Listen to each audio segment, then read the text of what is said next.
तो यार कहानी वहीं से स्टार्ट होती है जहाँ पर खत्म हुआ था। अपना जो एमजे था ना, उस तलवार को उस आईने के ऊपर रखते हुए बोलता कि चलो अब बारी इसको कॉपी करने की, और अगर सच्ची में ये कॉपी हो गया ना तब तो समझो मजे ही मजे। लेकिन क्या कहानी में ट्विस्ट, वो उस तलवार को जैसे आईने के सामने ले जाता है, वो आईना फटाक से उस तलवार को अपने अंदर खींच लेता है, जिसको देखने के बाद अपना एमसी तो साला पूरे का पूरे तरीके से हिला पड़ा था। ये क्या हुआ? अबे यार ये क्या हुआ? साले आईने कमीने कहीं के, मेरा तलवार वापस दे, मेरा तलवार वापस दे। मैंने इस तलवार को पाने में अपनी पूरी की पूरी लाइफ लगा दी और ये कमीना मेरे ही सामने इसको निकल गए। और इतना बोलने के बाद अचानक से उसके दिमाग में कुछ तो आता है। तभी उस आईने को देखते हुए मन ही मन सोचे जा रहा था कि एक मिनट यार, एक मिनट, कहीं ऐसा तो नहीं ना ये आईना सच में उस तलवार को कॉपी कर रहा हूँ? एक काम करता हूँ, चलो चेक करके देखता हूँ। और ये बोलकर एक स्पिरिट स्टोन को उस आईने के पास ले जाता है। लेकिन क्या साला वो स्पिरिट स्टोन बस पास ले जाने की दे रही थी, वो आईना उसको भी खींच लेता है। जहाँ पर बात करें अपने एमसी की, तो वो भी इतनी देर से ये सारा का सारा कांड देखने के बाद उसका भी मूड पूरी के पूरी तरीके से खराब हो जाता है कि धत्तेरी की, अब ये क्या बकचोदी है? नहीं बताओ, पहले बताओ। पहले मेरा सोड गया और अब साला ये स्पिरिट स्टोन, आखिर ये आईना मुझसे चाहता क्या है? क्या करूं मैं? हाँ? एक काम करता हूँ, चलो फिर से ट्राई करता हूँ। वैसे भी बहुत सारे स्पिरिट स्टोन ऑलरेडी चले गए हैं, और हाँ जैसे ही रखता है ना तो साला ये वाला भी स्पिरिट स्टोन गायब हो जाता है। एमसी भी लाइक सीरियसली? नहीं यार, फिर से नहीं। भाई क्या कर रहे हो यार? अगर मारना है तो अच्छे से गाड़ मार लो, इस तरह से धीरे धीरे क्यों मार रहे हो? प्लीज यार भीख मांगता हूँ, मुझे माफ कर दो। मेरे पास जितने भी स्पिरिट स्टोन थे ना, और उस आदमी के पास जितने मिले थे, वो सारे के सारे मैंने तुम्हें दे दी और मेरे पास नहीं है। तभी अचानक से चौंक जाता कि एक मिनट यार, एक मिनट, अगर मैं इस आईने को सच्ची में स्पिरिट स्टोन को खिलाना बंद कर दूं तब क्या होगा? क्या वो तलवार कॉपी हो जाएगा या फिर कॉपी नहीं होगा? हाँ? लेकिन नहीं होता, और बाकी के जितने भी स्पिरिट स्टोन थे ना, मतलब कुछ ही थे, उन सारे का सारे स्पिरिट स्टोन को भी उस आईने को खिला देता है। और सच्ची में माँ कसम साला पूरे तरीके से अपना एमसी डिमोटिवेट हो गया था। लेकिन क्या अचानक से उस आईने के ऊपर सच्ची में एक बहुत ही तगड़ा रिएक्शन होता है, जिसको देखने के बाद अपना एमसी का मुंह तो देखो, ये लाइट, साला ये लाइट कहां से चमक रही है? इस आईने में ये फंक्शन तो मैंने पहली बार देखा। लेकिन क्या करो, इतना खतरनाक लेवल के डिमोटिवेट होने के बाद इन सब चीजों को देखकर भी मुझे घंटा भी सरप्राइज फील नहीं हो रहा। और ये क्या, साला लाइट भी धीरे धीरे कम हो रही है। सीन चेंज होता है 10 मिनट बाद, जहाँ पर बात करें अपने एमसी की, तो हाँ वो भी सामने का नजारा देखकर पूरे तरीके से चौंका पड़ा था, क्योंकि वो जो आईना था ना, उसने लिटरली उस तलवार को डबल कर दिया था। और ये देखकर अपना एमसी भी फटाक से पीछे की ओर लेट जाता है कि चलो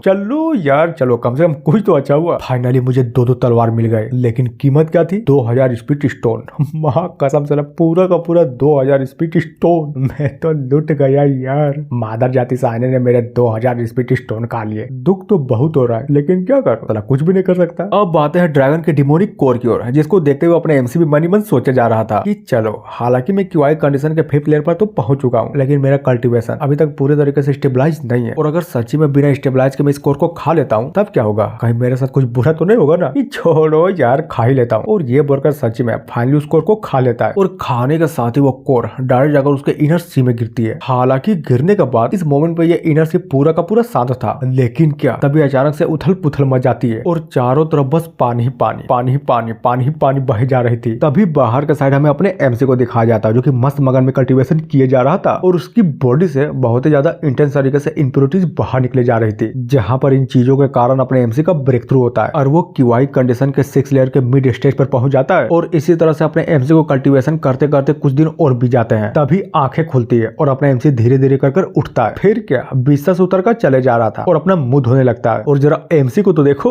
मुंह धोने के बाद कितना फ्रेश लग रहा था। तभी बोलता है कि ओह माय गॉड, मानना पड़ेगा मतलब मेरे बॉडी के अंदर तो बहुत ही ज्यादा कचरा था। यानी कि लोग सही कहते थे, जब आप क्यूआई कंडीशन के 6th लेयर पर पहुंच जाते हैं ना, तब तुम्हारे अंदर की स्पिरिचुअल एनर्जी तुम्हारी बॉडी को पूरी तरीके से अच्छे से साफ कर देती है। गुड यार, गुड। और सबसे इंपॉर्टेंट बात गौर करने की चीज ये है कि कल्टीवेशन करते करते लगता है कि मेरा बाल भी थोड़ा सा ज्यादा बढ़ गया। काटना पड़ेगा, हाँ काट डालूंगा मैं। और मनी मन सोचता है कि मेरे कल्टीवेशन पावर को देखने के बाद मुझे एक बात तो बहुत ही अच्छे तरीके से समझ में आ रही है कि सेक्ट में उतना भी 6th लेवल का बंधन नहीं है, यानी कि मुझे परेशान करने वाला फिलहाल के लिए तो कोई भी नहीं। हाँ, ये चीज जानकर मुझे बहुत ही ज्यादा खुशी हुई। पहली खुशी के बाद तो ये हुई कि मैंने उस कमीने से लिटरली में उसका 2 ट्रीजर छीन लिया, और रही बात दूसरे की, तो अपने आईने की हेल्प से उस ट्रीजर को डबल कर लिया, यानी कि दिस इज कॉल्ड फेंटोस जिंदगी। अब बात है कहीं और, जहाँ पर हमें घुटनों में बैठते हुए एक बंदे को दिखाया जाता है, जो कि किसी को कुछ तो भूले जा रहा था। बंदा बोलता है कि सीनियर वांग, मैंने सच्ची में सीक्रेटली बहुत सारे प्लेसेस को चेक किया, और यहाँ तक कि बहुत सारे डिसाइपलों से भी पूछा, लेकिन कुछ भी नहीं पता चला। पर सोचने की बात तो ये है कि बहुत सारे लोगों को घूस खिलाने के बाद मुझे एक बात तो बहुत ही अच्छे से पता चली। जिस टाइम हम लोग इस सेक्ट से बाहर थे, उसी टाइम, बिल्कुल उसी टाइम 37 लोग भी ऐसे थे जो कि इस सेक्ट से बाहर थे, और जब मैंने जांच की तो पता चला कि 29 लोगों को तो इसके बारे में कुछ पता ही नहीं था। लेकिन हाँ, कुछ ऐसे भी डिसाइपल थे जो कि लिटरली में उस ब्लैक माउंटेन के अंदर देखे गए थे। पहला था मेंग हाओ और दूसरा था हांगजोंग, जिसकी बातों को सुनकर वांग बोलता है कि क्या कहा हांगजोंग, आखिर वो कमीना उस ब्लैक माउंटेन के अंदर क्या कर रहा था। लेकिन नाम सुनने के बाद ये बंदा भी साला अंदर ही अंदर गुस्से में भी था कि नहीं छोड़ूंगा उस कमीने हांगजोंग को, बिल्कुल भी नहीं छोड़ूंगा, मार डालूंगा उस कमीने को। उसकी हिम्मत कैसे हुई मेरे खिलाफ जाने की।